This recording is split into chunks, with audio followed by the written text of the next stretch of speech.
रहीम। Dear students, अस्सलामु अलैकुम।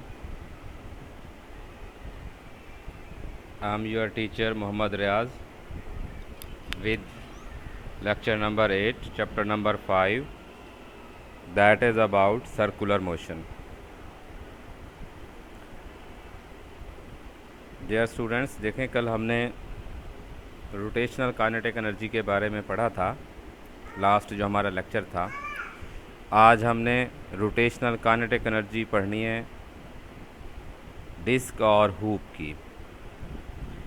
For example हमारे पास एक डिस्क है और एक हूप है या कोई स्फीयर है, तो हम इनकी रोटेशनल काइनेटिक एनर्जी किससे फाइंड कर सकते हैं।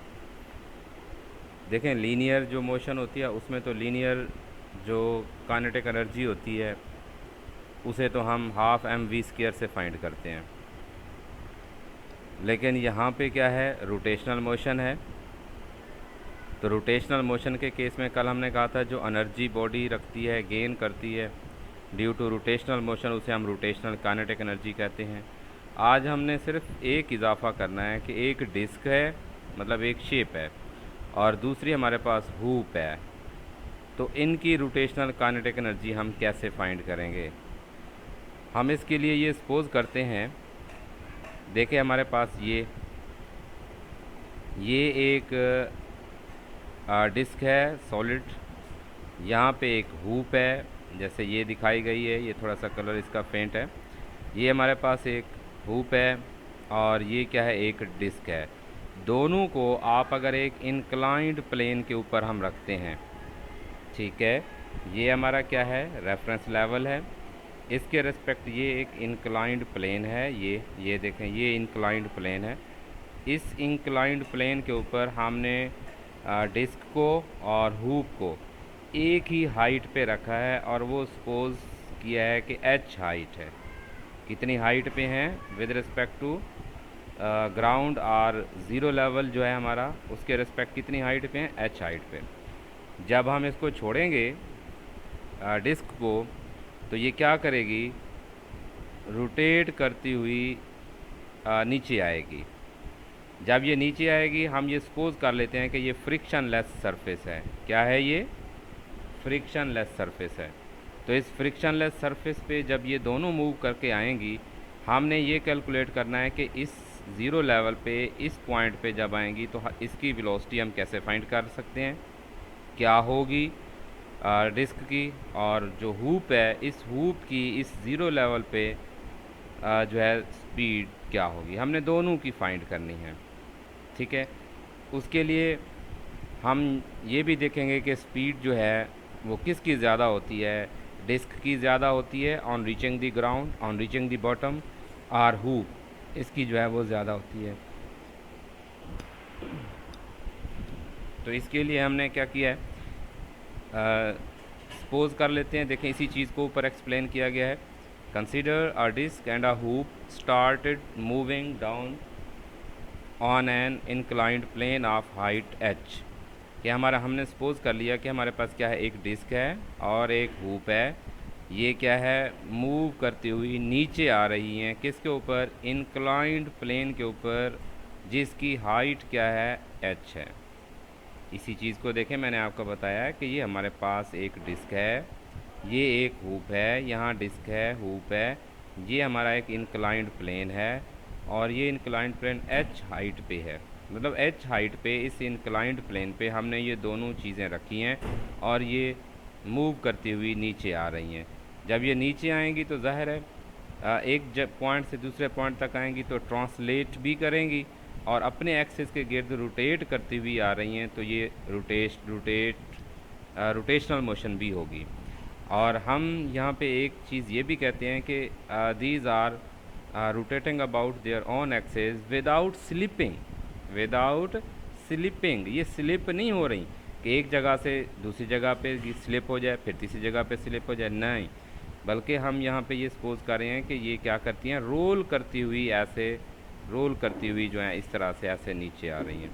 तो एक तो ये रोल करती हुई आ रही हैं, और दूसरा ये जो इंक्लाइंड प्लेन है, ये सरफेस है, ये हम सपोज कर रहे हैं ये फ्रिक्शन लेस सरफेस है। ये वाली हमारी क्या है जी, फ्रिक्शनलेस सरफेस है, वरना हमें वो फ्रिक्शनल इफेक्ट वो भी हमें इसमें कैलकुलेट करने पड़ेंगे। तो हम दो चीज़ें यहाँ पे बच्चों आपने याद रखनी है, फ्रिक्शनलेस सरफेस है और ये विदाउट स्लिपिंग जो है ये नीचे आ रही हैं, मीन कि ये रोल करती हुई आ रही हैं इस इंक्लाइंड प्लेन पे। ठीक है, इसी चीज़ को देखें तो जब ये दोनों इस पॉइंट पे होंगी एच हाइट पे, तो अगर ग्रेविटेशनल फील्ड के अंदर हम हैं तो क्या होगी, ग्रेविटेशनल पोटेंशियल एनर्जी होगी टॉप पे, ये टॉप पॉइंट है ना यहाँ पे, और ये क्या है, बॉटम है। तो टॉप पे इनकी जो एनर्जी होगी ये क्या होगी, एज अ होल, क्योंकि रेस्ट पे हैं तो पोटेंशियल एनर्जी होगी। तो इसका मतलब है एट टॉप पोटेंशियल एनर्जी होगी, जब नीचे आएंगी बॉटम पे तो इनकी काइनेटिक एनर्जी होगी। तो according to energy conservation law यही पोटेंशियल एनर्जी कन्वर्ट हो जाएगी किस में, काइनेटिक एनर्जी में। और वो काइनेटिक एनर्जी भी दो होंगी, जो एक ही अपने एक्सिस के गिर्द रोटेट करके आ रही हैं, ये रोटेशनल काइनेटिक एनर्जी होगी, और जो ऊपर से नीचे आ रही हैं ये ट्रांसलेशनल काइनेटिक एनर्जी होगी। ठीक है, यहाँ पे फिर एक बात ज़हन में रखें, हाइट पे पोटेंशियल एनर्जी है, जब रोल करती हुई नीचे आ रही हैं तो ये पोटेंशियल एनर्जी कन्वर्ट हो जाएगी किस में, काइनेटिक एनर्जी में। और वो काइनेटिक एनर्जी की आगे फर्दर टू टाइप्स की फॉर्म में होगी, एक रोटेशनल काइनेटिक एनर्जी जो ये रोटेट करके नीचे आ रही हैं, और दूसरा एक पॉइंट से दूसरे पॉइंट तक या उस टॉप से बॉटम पे आ रही हैं तो ट्रांसलेट भी हो रही हैं। इसका मतलब जो टोटल पोटेंशियल एनर्जी है वो इक्वल टू होगी kinetic energy rotational plus kinetic energy translational. ठीक है, अब इसी चीज़ को ऊपर हमने लिखा है, देखें, they have rotational as well as translational motion. Rotational क्या होती है, अपने एक्सिस के गिर्द ये रोटेट करती हुई आएंगी, ठीक है, बोथ बॉडीज़। और ट्रांसलेशनल क्या है कि टॉप से बॉटम पे जो आ रही हैं इस पे सरफेस पे। और यहाँ पे if there is no friction, यहाँ पे दो चीज़ें, if there is no friction mean कि ये जो सरफेस है ये फ्रिक्शनलेस है, नंबर वन। नंबर टू, ये रोटेशनल काइनेटिक एनर्जी है तो हम कह रहे हैं कि ये विदाउट स्लिपिंग जो है वो नीचे आ रही हैं। ठीक है, ये दो बातें। Then total kinetic energy of a disc और हूप, मतलब इन दोनों में से कोई एक हम ले रहे हैं, डिस्क ले लें या हम हूप ले लें। On reaching the bottom of the inclined plane must be equal to its potential energy at the top. ये मैंने आपको कहा by law of conservation of energy कि ये जब टॉप पे हैं तो पोटेंशियल एनर्जी है, किसी एक की बात कर सकते हैं, दोनों को भी एट अ टाइम आप कह सकते हैं। तो यहाँ पे उसकी पोटेंशियल एनर्जी है, जब नीचे आएंगी तो यही पोटेंशियल एनर्जी कन्वर्ट हो जाएगी किस में, काइनेटिक एनर्जी में, क्योंकि फ्रिक्शनल इफेक्ट जो है वो हमने कहा ज़ीरो है, तो work done against friction zero हो जाएगा। तो पोटेंशियल एनर्जी जो है वो कन्वर्ट हो जाएगी इसकी करस्पॉन्डिंग काइनेटिक एनर्जी में। इक्वेशन की फॉर्म में हम लिखें मैथमेटिकली, तो potential energy at the top, कि ये टॉप पे जो पोटेंशियल एनर्जी होगी वो किसके इक्वल होगी, रोटेशनल काइनेटिक एनर्जी, ये जो रोटेट करके बॉटम पे पहुंचेंगी, rotational kinetic energy plus translational kinetic energy at the bottom, के टॉप से बॉटम पे जब आएंगी तो ये जो मोशन होगी इसकी, इसको हम क्या कहेंगे, ये ट्रांसलेशनल मोशन है, और जो एनर्जी है वो काइनेटिक है, क्योंकि यहाँ मोशन इन्वॉल्व है। मोशन की वजह से जो एनर्जी होती है उसे हम क्या कहते हैं, काइनेटिक एनर्जी कहते हैं ना। इसका मतलब है दो तरह की काइनेटिक एनर्जी होगी, क्योंकि यहाँ दो तरह की मोशन एग्जिस्ट कर रही है, रोटेशनल मोशन भी और ट्रांसलेशनल मोशन भी।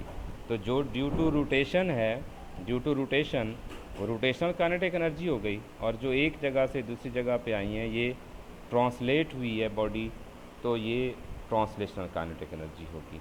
अब यही हमारा टारगेट है, हमने यही रोटेशनल और ट्रांसलेशनल काइनेटिक एनर्जी फाइंड करनी है इन ऑब्जेक्ट्स की।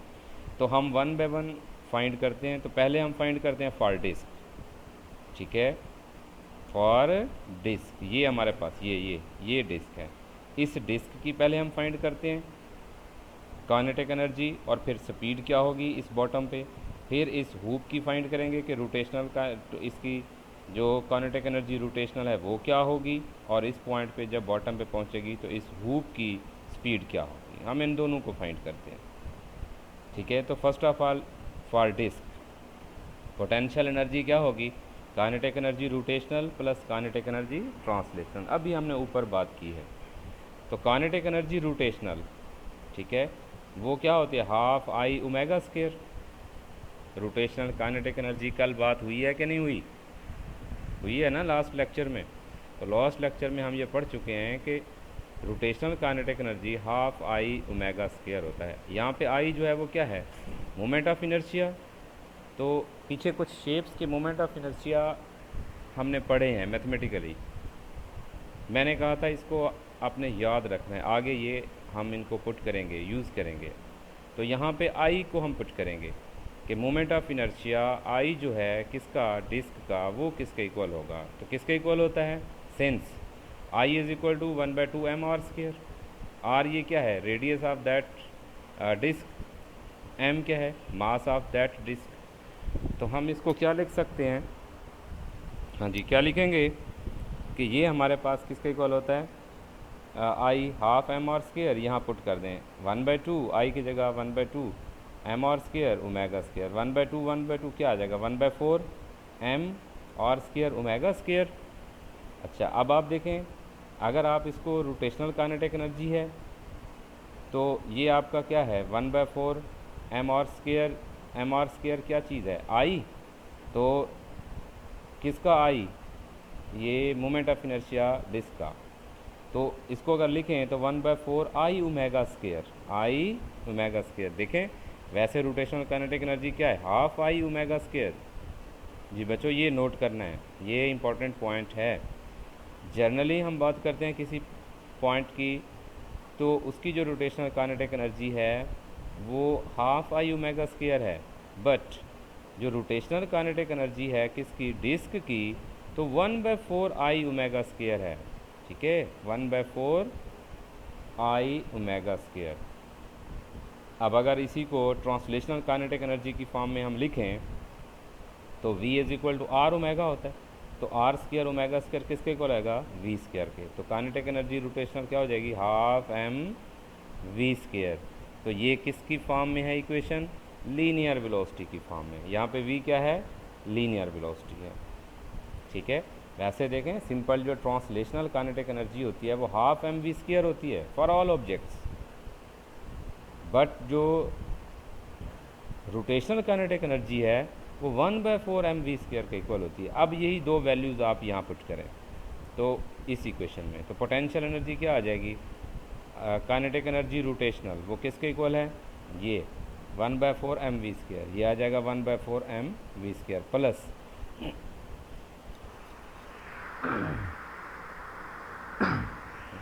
जी। तो ट्रांसलेशनल काइनेटिक एनर्जी किसके इक्वल होगी, हाफ एम वी स्क्वायर। तो ये बच्चों याद रखना है, translational kinetic energy for all objects जो है ये सेम होती है। रोटेशनल काइनेटिक एनर्जी जो है ये डिफरेंट होती है फॉर डिफरेंट शेप्स।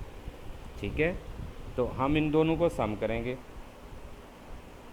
तो ये आ जाएगा 1/4 M V square plus half M V square. LCM लेंगे 4 आएगा, ये एम वी स्क्वायर प्लस 4 को 2 पे डिवाइड करें 2 आंसर आएगा, तो ऊपर आ जाएगा 2 एम वी स्क्वायर। और पोटेंशियल एनर्जी किसके इक्वल होती है, एम जी एच के इक्वल। तो M G H is equal to 2 M V square plus M V square, क्या हो जाएगा 3/4 एम वी स्क्वायर।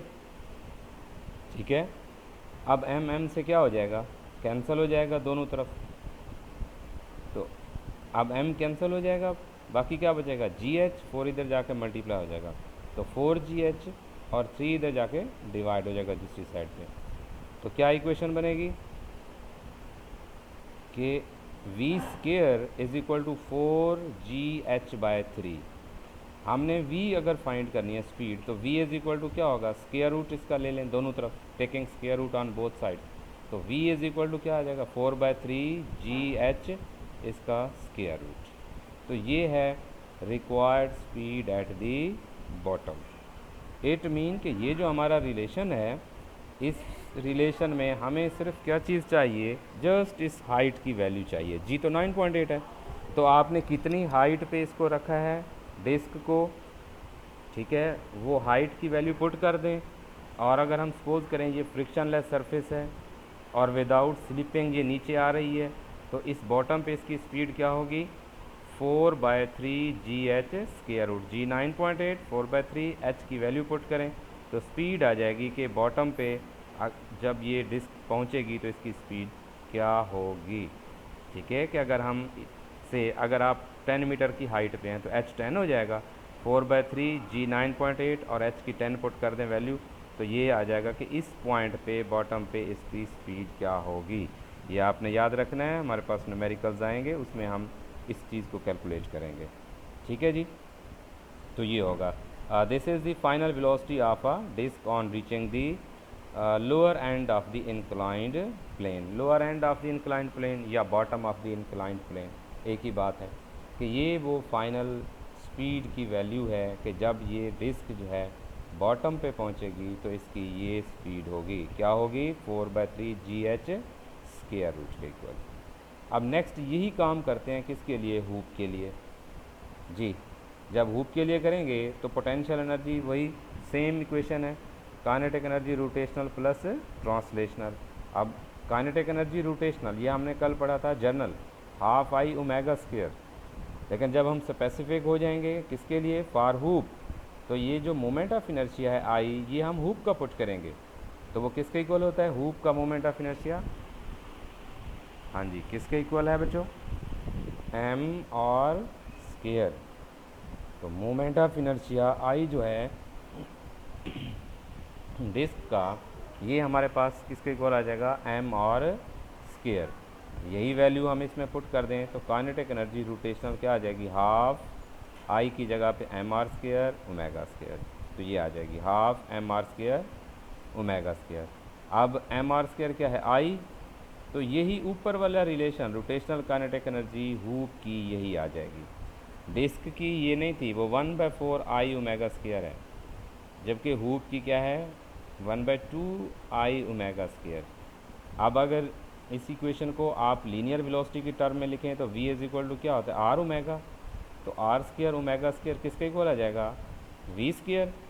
हाँ जी, तो ये इक्वेशन बन जाएगी हाफ एम वी स्क्वायर, ये आ जाएगी half M V square. It mean कि ट्रांसलेशनल काइनेटिक एनर्जी भी हाफ एम वी स्क्वायर होगी हुप की, और रोटेशनल काइनेटिक एनर्जी भी हाफ एम वी स्क्वायर ही होती है, किसकी फॉर्म में, लीनियर वेलोसिटी की, v की फॉर्म में जब हम लिखते हैं तो। ठीक है, अब हम इसी वैल्यू को रोटेशनल को फाइंड किया है, अब ऊपर यहाँ पुट कर देंगे, ये यहाँ पे, हाँ जी। तो पोटेंशियल एनर्जी बच्चों क्या आ जाएगी, mgh, काइनेटिक एनर्जी रोटेशनल किसके इक्वल है, हाफ एम वी स्क्वायर, ये आ गई half M V square, plus kinetic energy translational, ये TRAN, ये ट्रांसलेशनल को शो कर रहा है, ROT ये रोटेशनल को शो कर रहा है जी। काइनेटिक एनर्जी ट्रांसलेशनल, ये मैंने अभी बात किया कि हर ऑब्जेक्ट की ट्रांसलेशनल काइनेटिक एनर्जी सेम होती है और वो हाफ एम वी स्क्वायर के इक्वल होती है, कि ट्रांसलेशनल काइनेटिक एनर्जी जो है वो शेप्स पे डिपेंड नहीं करती कि कौन सी शेप है तो उसकी कैसे कैलकुलेट करेंगे, फॉर ऑल शेप्स। तो इसीलिए देखें डिस्क की भी हमने यही हाफ एम वी स्क्वायर ली है और हुप की भी वही हाफ एम वी स्क्वायर ली है। अब इनको सॉल्व करते हैं, पोटेंशियल एनर्जी आ गया mgh, ये kinetic energy rotational half M V square, और ये plus kinetic energy translational half M V square. ठीक है बच्चों, एलसीएम लेंगे क्या आएगा, 2, ये 2 एलसीएम आ गया, हाँ जी, 2 डिवाइडेड बाई 2 करेंगे 1 आएगा, 1 को इससे मल्टीप्लाई करेंगे तो एम वी स्क्वायर आ जाएगा, प्लस इस 2 को इस पे डिवाइड करेंगे 1 आएगा, 1 को जब इससे मल्टीप्लाई करेंगे तो ये एम वी स्क्वायर आ जाएगा। ठीक है, हाँ जी, M V square plus M V square किसके इक्वल आएगा, 2 एम वी स्क्वायर, हाँ जी 2 M V square divided by 2 आ जाएगा, is equal to M G H. अब m फिर कैंसिल इस m से, ये 2 जो है इससे कैंसिल, तो वी स्क्वायर बच जाएगा, इधर जी एच बच जाएगा, तो V square is equal to G H. और अगर हम स्क्वायर रूट ले लें by taking square root on both sides, then we can get V is equal to G H square root.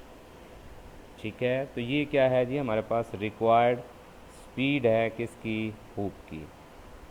इसका मतलब अगर एक हुप है, वो ये जो हम बात कर रहे हैं, ये ऊपर शेप्स जो हमारे पास ये हैं कि ये हुप है, जब ये हुप ऐसे अपने एक्सिस के गिर्द रोल करती हुई फ्रिक्शनलेस सरफेस पे यहाँ पहुँचेगी बॉटम पे, तो इसकी स्पीड होगी जी एच स्क्वायर रूट। इसकी स्पीड क्या है, 4/3 GH स्क्वायर रूट डिस्क की जो है, डिस्क की होगी 4/3 GH स्क्वायर रूट, इसकी क्या आई है GH स्क्वायर रूट।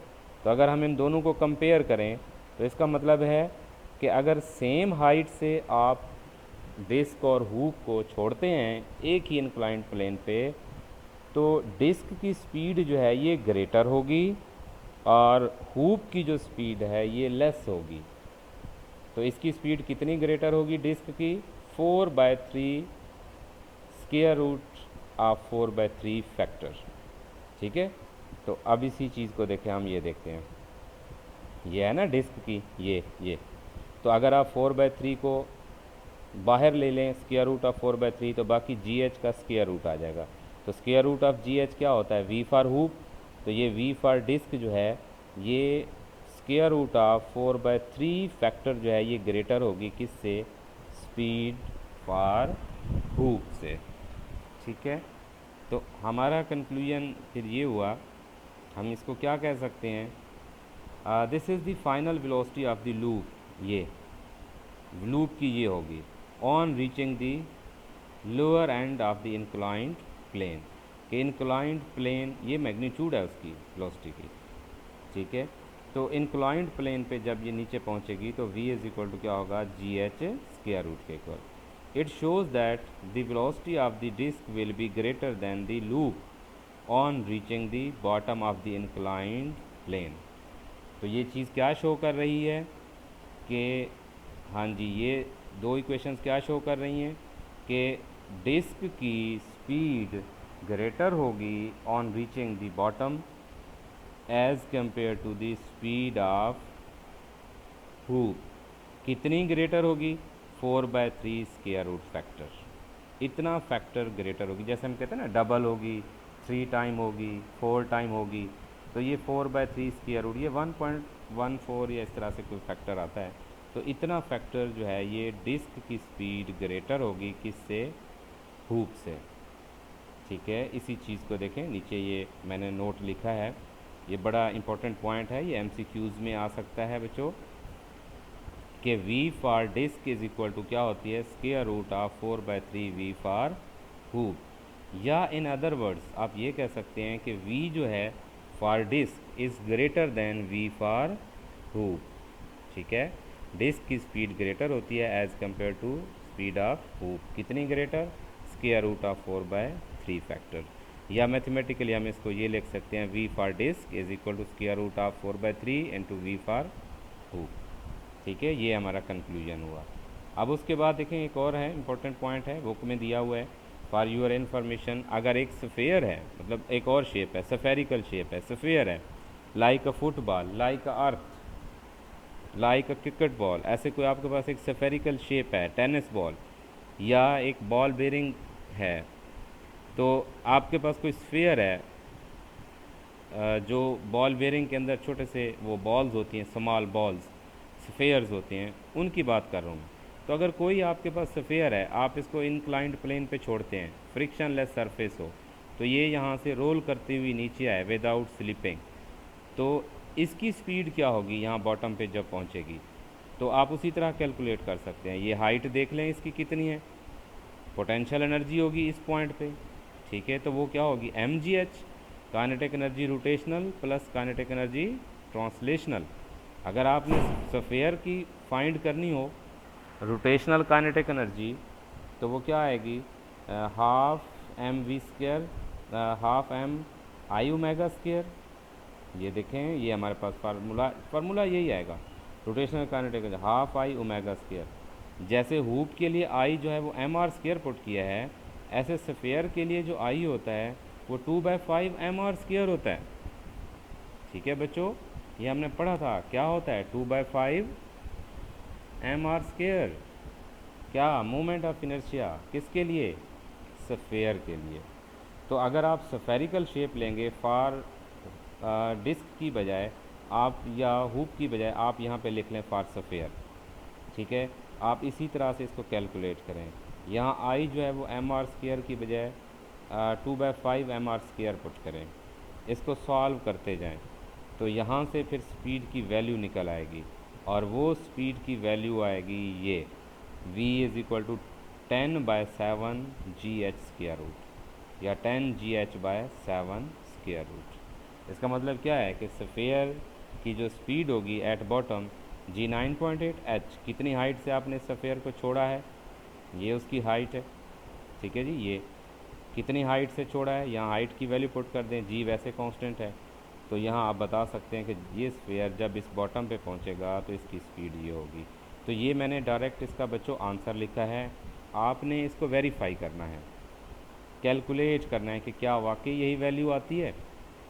ठीक है, कैसे कैलकुलेट करेंगे ये मैंने ऊपर आपको बता दिया है, ये जैसे हमने डिस्क की कैलकुलेट की है या हुप की कैलकुलेट की है। तो आप यहाँ लिखेंगे फॉर स्फीयर पोटेंशियल एनर्जी, यही रोटेशनल प्लस ट्रांसलेशनल होगी। आई की जगह पे 2/5 mr² पुट करेंगे, क्योंकि जो स्फीयर होता है उसका मोमेंट ऑफ इनर्शिया 2/5 mr² होता है। यही वैल्यू यहाँ पे चेंज होगी, इधर पुट करेंगे, ये ऐसे कैलकुलेट करते जाएंगे, रोटेशनल काइनेटिक एनर्जी आएगी। फिर ट्रांसलेशनल स्फीयर की भी वही होगी, 12mv²। ठीक है, तो रोटेशनल ट्रांसलेशनल इधर पोटेंशियल एनर्जी पुट करेंगे, ऐसे सॉल्व करते जाएंगे, तो v की वैल्यू आ जाएगी 10 GH/7। तो आपने इसको वेरीफाई करना है, याद भी रखना है कि ज़रूरी नहीं है बच्चों कि वो हमें सिर्फ डिस्क की या हुप की ही पूछे। स्फीयर का मोमेंट ऑफ इनर्शिया फिक्स है, फार्मूला या प्रोसीजर सबके लिए सेम है, तो वो आपको किसी चीज़ का भी पूछ सकता है। तो आपने इसको याद रखना है और आप इसको कैलकुलेट भी कर सकते हैं। अब इसी तरह से एक और एग्जांपल मैंने दी हुई है, बुक में भी उसने दी है, कि जैसे आप एक व्हील है, व्हील गाड़ी चल रही है ना, या एक व्हील है, आप उसको ऐसे छोड़ते हैं, वो अपने एक्सिस के गिर्द भी घूम रहा होता है, ये अपने एक्सिस के गिर्द भी घूम रहा है और ये आगे भी जा रहा है। मतलब साइकिल का व्हील है, साइकिल चल रहा है, या मोटरसाइकिल है, या कार है, रोड पे जा रही है, तो जो आगे मूव करती जा रही है ये ट्रांसलेशनल काइनेटिक एनर्जी है या ट्रांसलेशनल मोशन है। और व्हील जो अपने एक्सिस के गिर्द यहाँ पे घूम रहा होता है, ठीक है, ये उसकी क्या होती है, रोटेशनल मोशन। तो एक जो व्हील होता है इसकी दोनों एनर्जी होती हैं, ट्रांसलेशनल काइनेटिक एनर्जी भी होती है और रोटेशनल भी होती है। As the wheel rolls it has both rotational and translational kinetic energies. ठीक है, तो ये उसने प्रैक्टिकल एग्जांपल दिया है कि जो हमारे व्हील होता है जब ये रोल करके जा रहा होता है तो इसकी दोनों एनर्जीज होती हैं, रोटेशनल भी होती है और ट्रांसलेशनल भी होती है। जबकि अगर आप एक फ़ैन को देखते हैं, इलेक्ट्रिक फ़ैन को, तो उसकी जस्ट रोटेशनल होगी भाई, ट्रांसलेशनल नहीं होगी। ठीक है, लेकिन अगर एक व्हील की बात करते हैं तो उसकी दोनों होंगी। ऊपर हमने डिस्क और हुप की बात की है, उसकी भी दोनों हैं। हमने स्फीयर की बात की है, उसकी भी दोनों हैं। ठीक है, तो इसकी दोनों होंगी। ऊपर देखें, ये स्फीयर है, रोल करके भी आ रहा है, नीचे भी आ रहा है, दोनों होंगी। और इसी तरह हुप की भी हमने कहा कि दोनों होंगी, और डिस्क की भी दोनों होंगी, रोटेशनल भी और ट्रांसलेशनल भी। ठीक है, यहाँ दोनों मोशन को हमने कंसीडर किया। तो इसके साथ हमारा लेक्चर कंप्लीट हुआ। 1-2 मिनट के लिए हम इसको रिवाइज़ करते हैं कि रोटेशनल काइनेटिक एनर्जी जो हमने पढ़ी थी कि वो 12I⍵² के इक्वल है लास्ट लेक्चर्स के अंदर। आज हमने रोटेशनल काइनेटिक एनर्जी फाइंड की है डिफरेंट शेप्स की, जिसमें डिस्क और हुप जो है ये बुक में हमारे सिलेबस में दी हुई है, इसकी हमने कैलकुलेट की है। तो हमने क्या किया है, एक सपोज़ कर लिया है कि हमारे पास एक इंक्लाइंड प्लेन है, फ्रिक्शनलेस सरफेस है, h हाइट पे हमने एक डिस्क को रखा है और एक हुप को रखा है। ये दोनों जब विदाउट स्लिपिंग इस फ्रिक्शनलेस सरफेस पे आती हैं, रोल करती हुई अपने एक्सिस के गिर्द रोटेट करती हुई, तो इनकी जो पोटेंशियल एनर्जी है वो कन्वर्ट हो जाती है इनकी करस्पॉन्डिंग काइनेटिक एनर्जी में।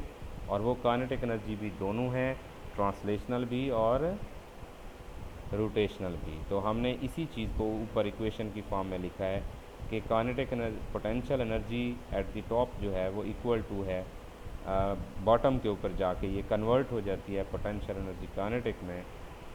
तो वो kinetic energy rotational plus kinetic energy translational के इक्वल। फिर आगे हमने देखा कि डिस्क की काइनेटिक एनर्जी कैसे फाइंड करेंगे, स्पीड कैसे फाइंड करेंगे, रोटेशनल काइनेटिक एनर्जी कैसे फाइंड करेंगे, क्या होती है, तो वो हमने फाइंड किया है कि rotational kinetic energy half I omega square के इक्वल है, आई डिस्क का 1/2 एम आर स्क्वायर है, इसको पुट किया है तो ये आपके पास 1/4 आई ओमेगा स्क्वायर या M R square omega square आ जाएगा।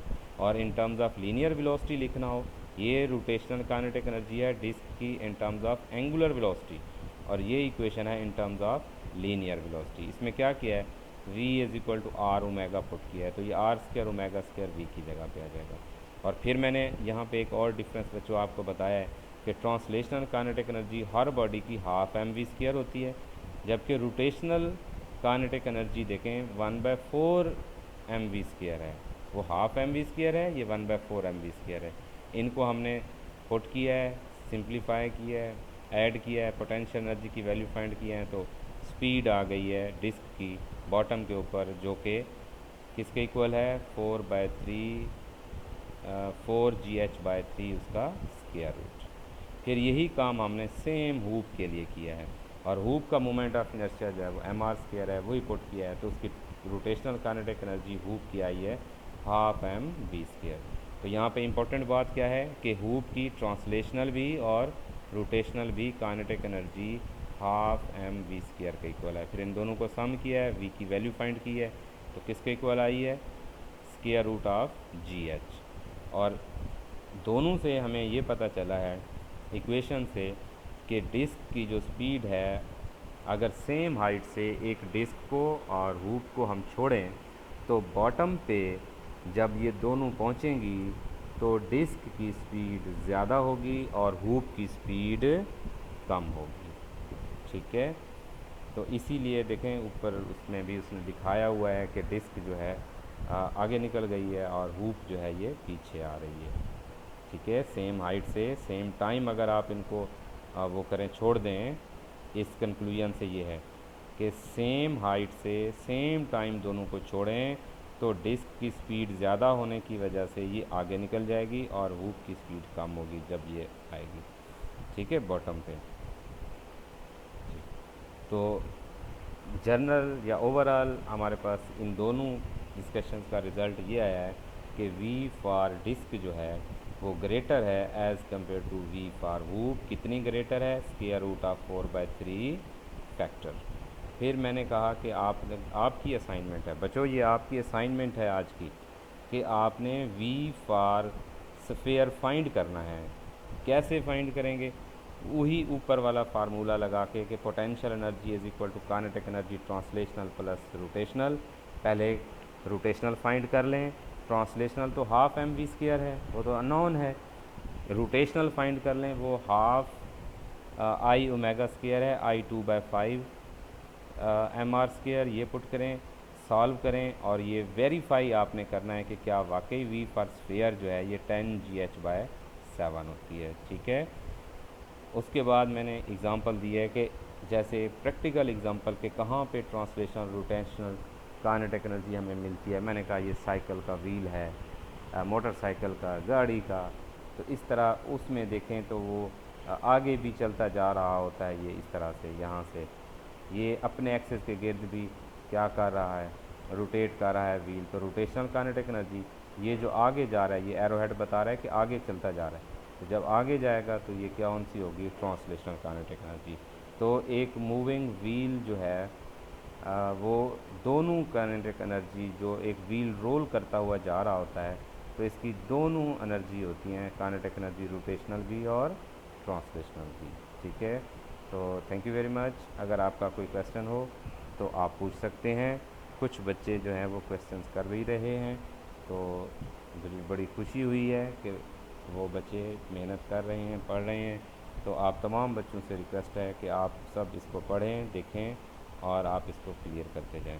तो आप सबका बहुत शुक्रिया, थैंक यू वेरी मच। अल्लाह हाफिज़, अस्सलामु अलैकुम।